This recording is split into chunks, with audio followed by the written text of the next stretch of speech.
Here's a little cautionary tale about how concepts like access consciousness can be misused as well as used. You may have heard of something known as subliminal advertising. There you can see a suitably antique-looking cinema still in which words have been flashed up very, very briefly on the screen. Hungry, eat popcorn, in the hope of awakening unconscious desire for popcorn in the audience. The idea being that they might never know that they saw the words, but the words might affect them nonetheless. Have you heard of this? It has a history. In 1957, a chap called James Vickery held a news conference to announce that he developed a powerful new way to influence consumers. He called it subliminal projection. Subliminal means below the level, and the idea here is that there's a threshold above which you recognize something, below which you don't. Precisely the idea we've been exploring in access consciousness. According to Vickery, you could sell a lot more product by flashing messages very briefly on screen. Messages such as, hungry, eat popcorn, or drink Coca-Cola. So there's a bunch of people in the cinema, and you do this to them, and they never know what hit them, but they just suddenly feel like popcorn or Coca-Cola, and they go out to the foyer and spend lots of money.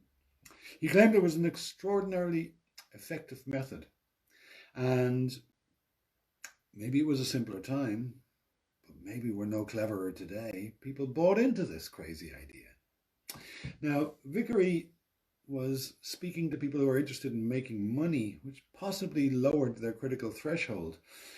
The results he was claiming were not obtained using scientific methods, and they were never published in scientific journals.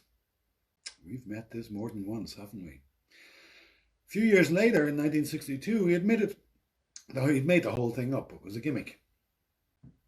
That didn't stop people believing in it, though. It's funny how a good trick, once unleashed on the world, sort of refuses to die. So the popular belief in the power of hidden messages lives on today, and search around the internet and you will find sites like realsubliminal.com, which will guarantee you proven methods to efficiently lose weight, to seduce others, to get rich quick, to be effective and successful. And this is just the latest in a long and sad history of this kind of idea that you can get people to do things they wouldn't normally do by covert messaging.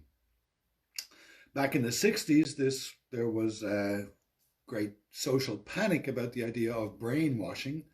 Some of the more comical aspects of this were the idea that rock musicians were hiding demonic messages in their music, which could only be obtained by playing the music backwards.